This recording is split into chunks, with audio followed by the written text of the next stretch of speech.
On 3rd August 1943, in the dust of Sicily, a three-star general sat in a jeep and refused to cross the final 200 yards to his subordinate's canvas command post.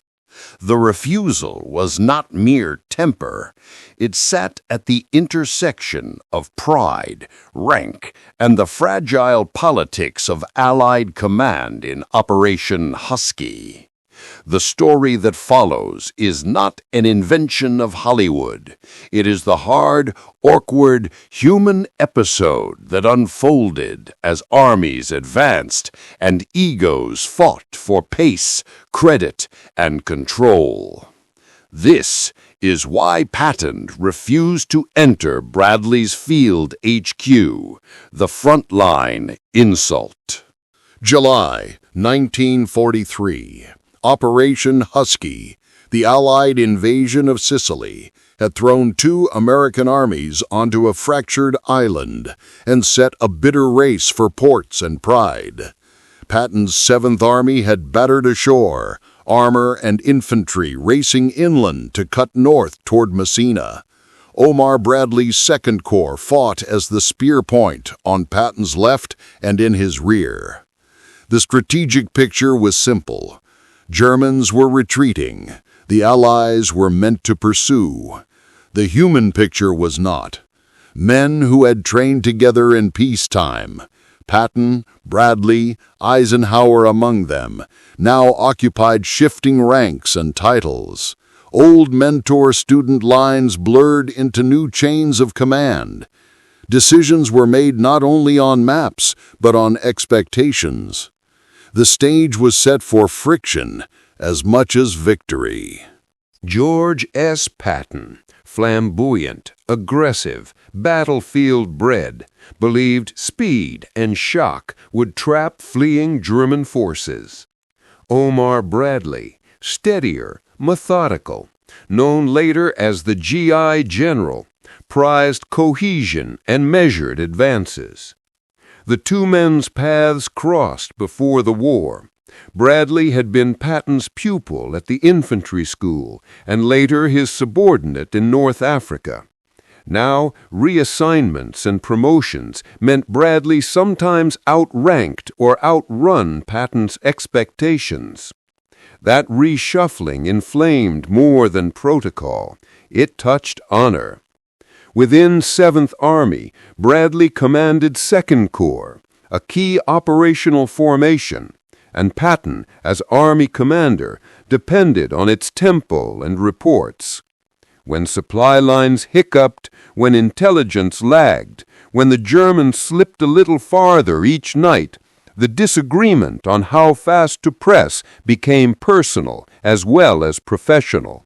Early August, the campaign still had momentum. On 3 August 1943, several incidents converged. A hot Sicilian afternoon, exhausted medical tents, and 2 shocking, slapping episodes by Patton at a field hospital that same day, which produced immediate controversy and a formal rebuke from higher command. It is in that pressured atmosphere that the anecdote of the idling jeep is placed. Patton, having learned that Bradley requested a meeting at his I-2 Corps tent, reportedly sat in a jeep outside Bradley's post and refused to ride in as if entering a superior's domain. To some witnesses, this was sheer pride. To others, an expression of Patton's insistence on appearing as an equal, not a supplicant.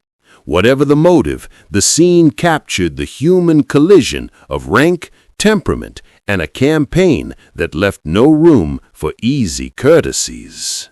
On the morning of 3 August 1943, 2 incidents at a field hospital shattered the polished story of Allied cohesion. Patton, long a private sector's gladiator of aggression, struck and berated wounded soldiers whom he believed showed cowardice. Word moved faster than a dispatch. Nurses whispered it to orderlies, orderlies to drivers, and drivers to the chain of command. For men in theater, the act was both monstrous and inexplicable. A field commander lambasting his wounded as if the enemy were still present. For Eisenhower and Supreme Headquarters, it was intolerable. The moral authority of command depended on restraint as well as ferocity. The slaps produced immediate outrage in the medical tents and a diplomatic problem on the strategic map. How do you keep the greatest aggressive general in your tool chest while answering the outrage of men who had suffered? The idle jeep outside Bradley's canvas was not merely a stubborn vehicle, it was a performance. Patton's refusal to enter struck like a semaphore. Not moving was a message to Bradley, to staff officers, and to the rumor mill. In the calculus of command, gestures carry orders as loudly as maps. A refused handshake, an unaccepted salute, a deliberate delay. Patton's posture that day read as dignity offended and rank contested. To some onlookers, it looked petulant. To others, it read as deliberate theater by a man who had made spectacle part of his power. Bradley, checking his watch inside the tent, had to decide whether to respond in kind or to let professional discipline swallow pride for the sake of pursuit. The tactical consequences were small, the political ones potentially large. Omar Bradley's reputation would later rest on measured competence. In Sicily, that composure showed as a deliberate operational asset. Bradley's decisions emphasized consolidation, lines of communication, and minimizing friendly losses. Choices that sometimes slowed a breakout but preserved fighting power. Sitting under canvas on August afternoons, he was not a man prone to public theatrics. Where Patton broadcasted intent with swagger, Bradley gave orders that could be traced on maps. Supply priorities, artillery schedules, and reconnaissance follow-through. When confronted by Patton's silence in the jeep, Bradley chose not to escalate publicly. He recorded the slight, filed it in the ledger of campaign irritants, and focused on reports that mattered. Where were German rearguards forming, what bridges still stood, and how to keep pursuit supplied across Sicily's broken roads. The result? A commander who let procedure neutralize theater. Command is never only two men. It is an engine room of aides, interpreters, drivers, chaplains, and clerks who carry rumor like mail. The idling jeep became a subject of mess hall talk. Drivers who had seen Patton's temper nodded knowingly. Chaplains who'd ministered to wounded men felt the wounds of insult anew. Some soldiers loved Patton for his willingness to drive into danger. Others saw his slaps and stony silence as evidence of a temperament unsuited to political realities.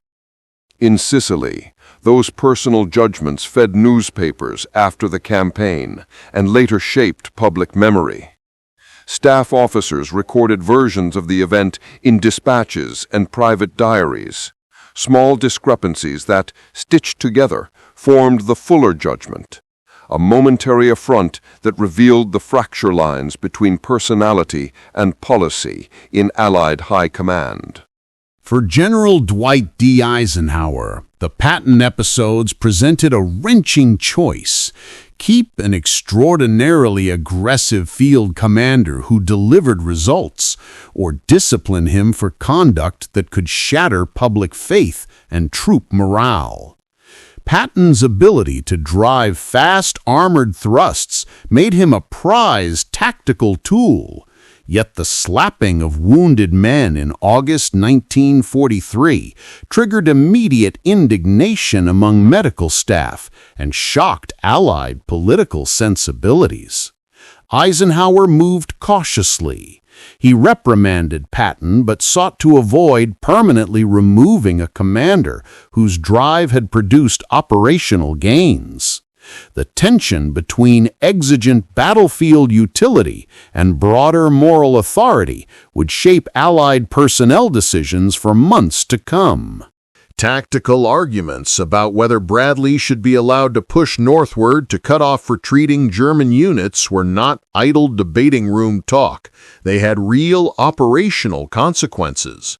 Sicily's broken roads and scarce bridges demanded careful coordination of armor, infantry, and logistics. Had Second Corps exploited an earlier, more aggressive push, some German formations might have been trapped before reaching Messina. Allied command choices, shaped by personalities, inter-Allied rivalry, and imperfect intelligence, therefore had direct effects on how many enemy units escaped and how quickly Sicily fell. Those outcomes would later inform analyses of the island campaign's strategic missed chances. The slapping incidents and the Jeep standoff spread through the army by way of the people who kept it running. Medics who had seen the wounded, drivers who ferried commanders, and aides who filed the reports. Private diaries, evacuation hospital logs, and later recollections show how fast an incident became canon in the unit's memory. Accounts differ in emphasis. Some foreground Patton's remorse, others his fury. But the practical effect was consistent. Morale and perception shifted in the field. For soldiers who had risked life and limb, the idea of a commander striking the wounded cut to a raw place. For supporters, the same act was framed as an intolerant, but sometimes necessary stand against cowardice. The stories would persist in post-war narrative.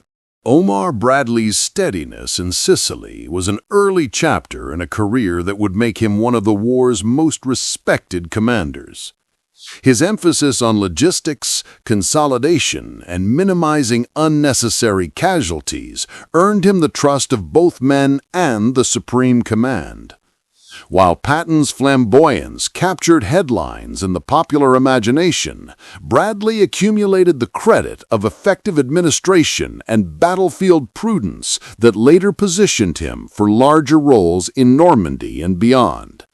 In Sicily, this was visible in the methodical conduct of two corps and in Bradley's refusal, in crucial moments, to let theatrical slights derail operational focus. History would remember both men, but for different reasons. Once news of Patton's behavior reached home and the press, the incidents took on a life beyond Sicily's dusty lanes. Journalists, veteran memoirists, and later historians debated whether Patton's temperament was an asset or a liability. Some veterans lauded his aggressiveness and credited him with rescuing critical situations. Others saw the slaps as disqualifying misconduct. Over the decades, the contest between legend and nuance would play out in books, films, and documentaries, sometimes magnifying anecdotes into defining moments. The Jeep by Bradley's tent, whether remembered as a petty snub or a pointed rebuke, fed that contested public memory. The slaps and the Jeep standoff did not remain private long. Medical staff at the 15th Evacuation Hospital carried the story into the 7th Army Public Affairs Network, and reporters covering Operation Husky began to piece together eyewitness accounts. Key journalists, some who later carried the story back to Allied headquarters, interviewed officers, nurses, and hospital attendants, creating a ripple that reached Eisenhower's staff in Algiers. The Army's public affairs officers, faced with a scandal that touched morale and the image of command, debated suppression, clarification, and when to inform Washington. The military had to balance operational secrecy with the inevitability of press scrutiny in a theater where correspondents traveled with armies. Back in Washington and in Allied political circles, the Patton incidents looked different from the dusty Sicilian road. Here, the calculus included congressional sensitivity, public morale, and delicate Allied relations. Patton's critics argued that a commander who physically abused his own men could not be the face of American arms. His defenders warned that sidelining him could cost momentum where speed mattered. Eisenhower's staff, notably Bedell Smith, briefed Washington carefully. Churchill's allies and American politicians listened for signs of scandal.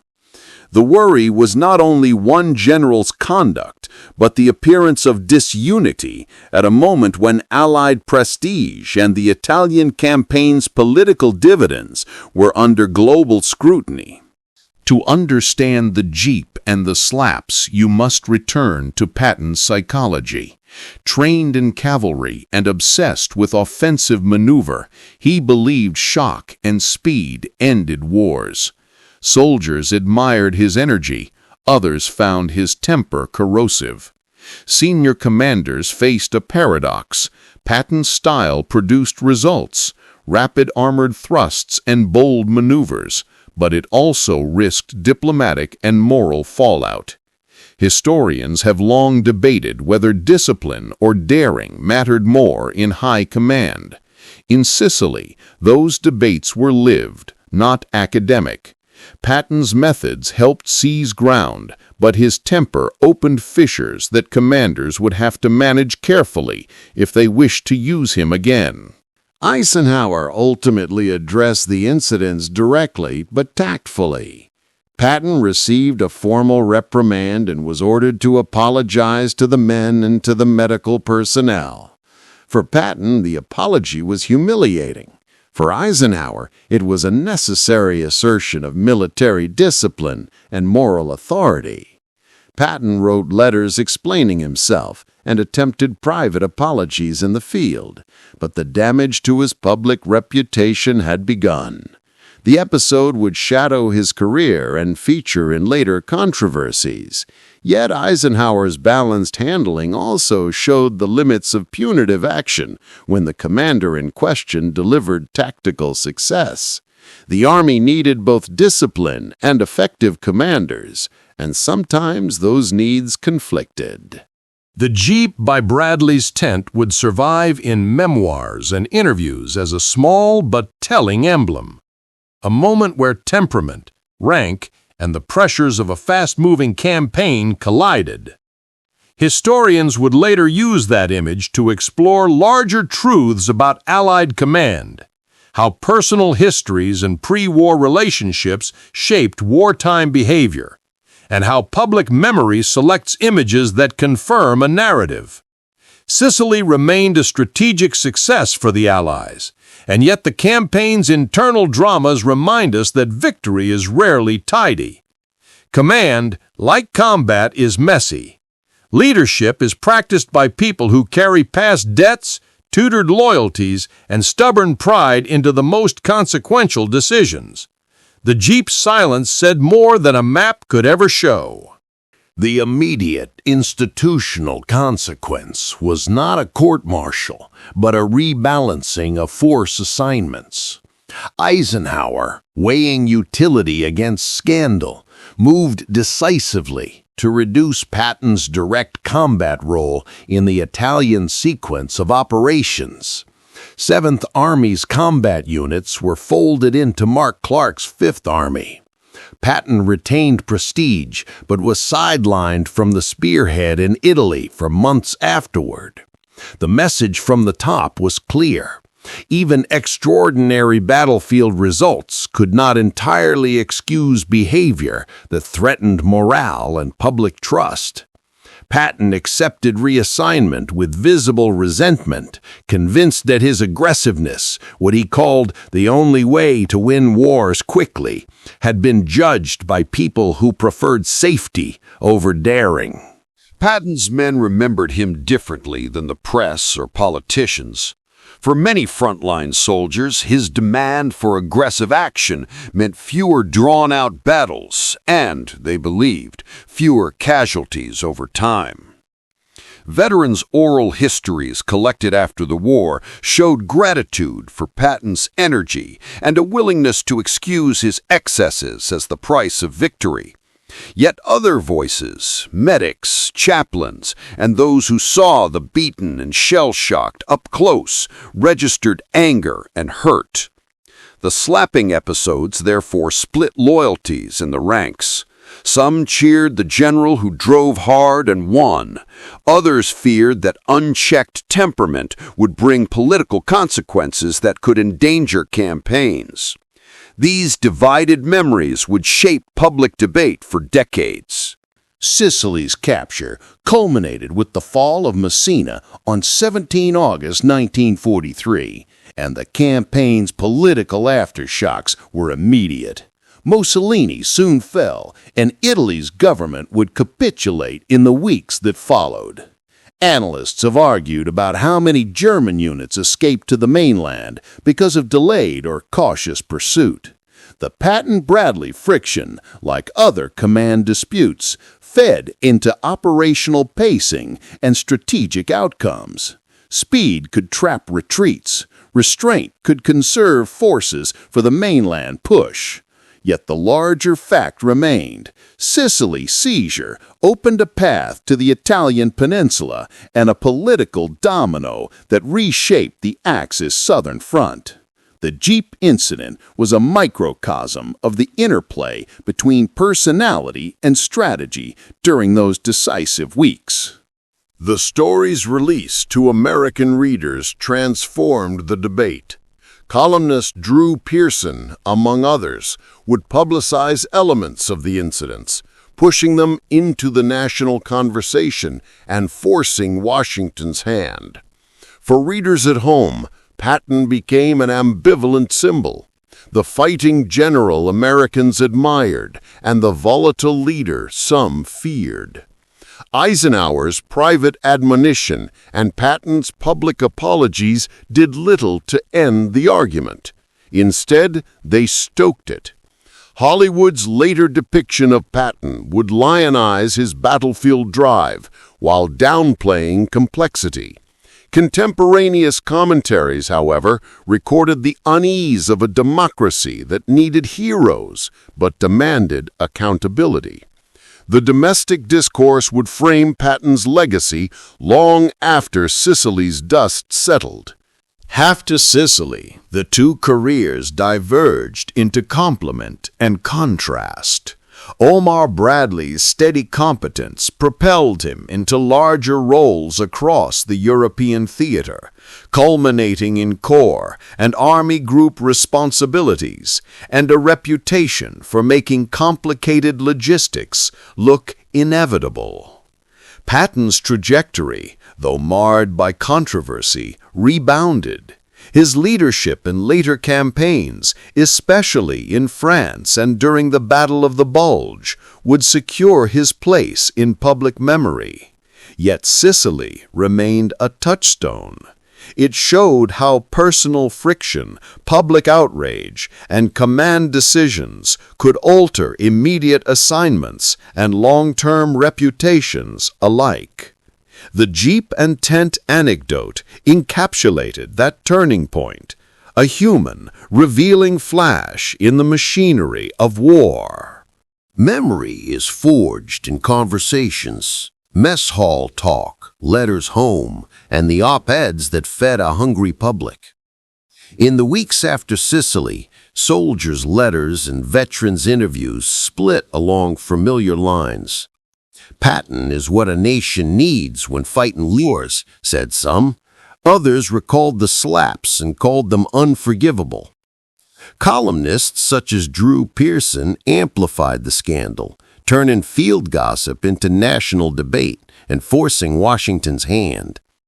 These voices hardened into two competing legends, Patton as the furious, results-driven hero, and Patton as the volatile liability.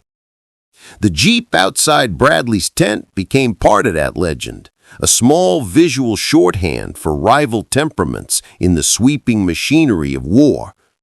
The competing memories would persist in memoirs and film, proving that what soldiers argue at campfires often becomes history's shorthand.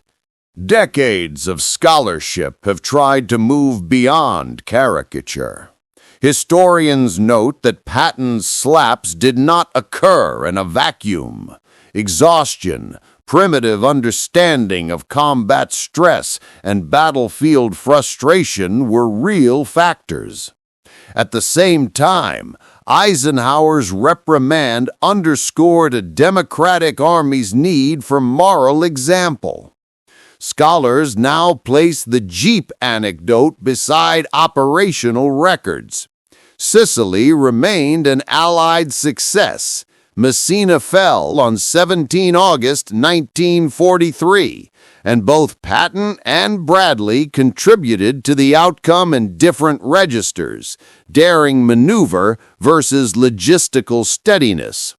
The balanced view recognizes both the utility of Patton's aggressiveness and the validity of concerns about his temperament, arguing that leadership in war is inevitably a trade-off between discipline and initiative. The Jeep outside Bradley's tent is a small human image with outsized consequences. It forces us to ask how armies should balance boldness with restraint, how public accountability shapes military leadership, and how personal histories follow men into command. Patton returned to fame in later campaigns. Bradley's steadiness earned him broad trust and higher responsibility. Both men's careers prove the paradox of war. Results temper judgment, but moral authority cannot be entirely bought with success. As historians and veterans continue to debate, the image remains a useful vignette, not to dramatize, but to illuminate the human texture of command under fire. That dusty Jeep on 3 August 1943 stands for a larger truth. Victory needs both courage and constraint.